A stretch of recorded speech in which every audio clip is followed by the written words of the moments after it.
A finales del siglo III a.C., la península ibérica es el escenario donde las dos naciones más poderosas del Mediterráneo, Roma y Cartago, pugnarán por obtener la hegemonía.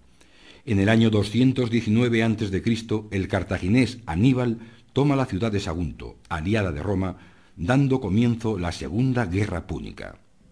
Finalizada la guerra de manera victoriosa para Roma, esta pretende hacerse con el control de los ricos territorios mineros de la península. Así, hacia el 201 a.C.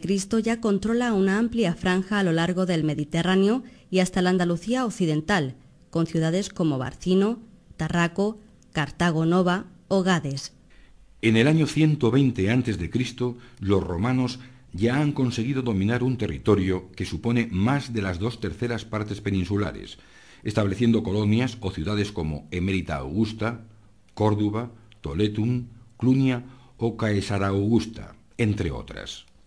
La última etapa de la conquista romana finaliza hacia el 14 a.C., cuando las legiones romanas consiguen integrar la franja norte peninsular y establecer allí ciudades como Lucus Augusti, Asturica Augusta o Pompaelo.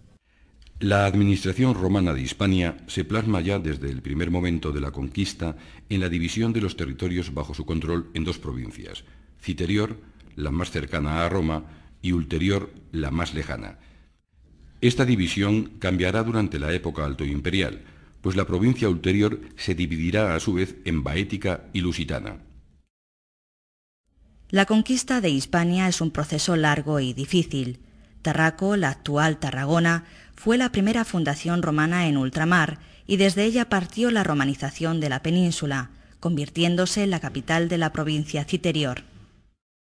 Tarraco contaba con un conjunto público monumental formado por el área de culto, la plaza, el foro provincial y el circo.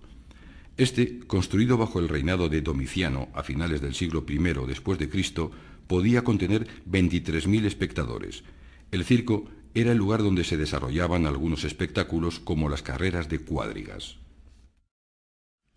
Otra gran ciudad romana fue Emérita Augusta, fundada en el año 25 a.C.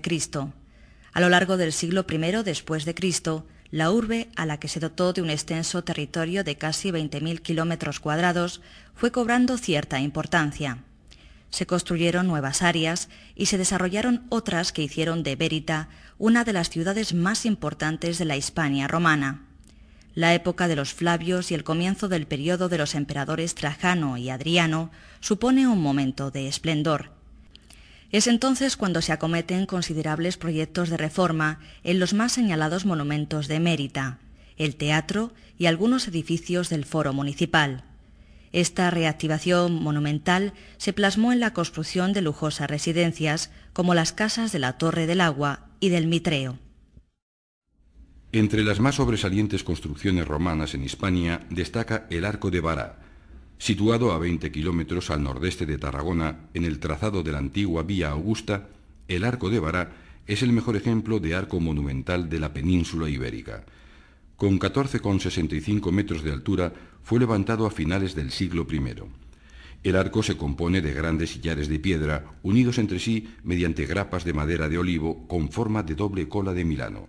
Se trata de una obra sobria y de modestas dimensiones que dista mucho de la grandeza y el lujo de los arcos triunfales de Roma. Una de las más destacables consecuencias de la presencia romana en la península ibérica a lo largo de 6 siglos fue el desarrollo de un amplio programa de obras públicas.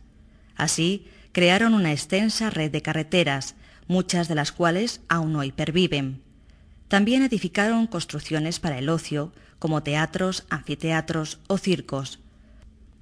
Por último, la higiene pública de las ciudades fue atendida por medio de la construcción de redes de alcantarillado, termas o acueductos que abastecían de agua corriente a las poblaciones.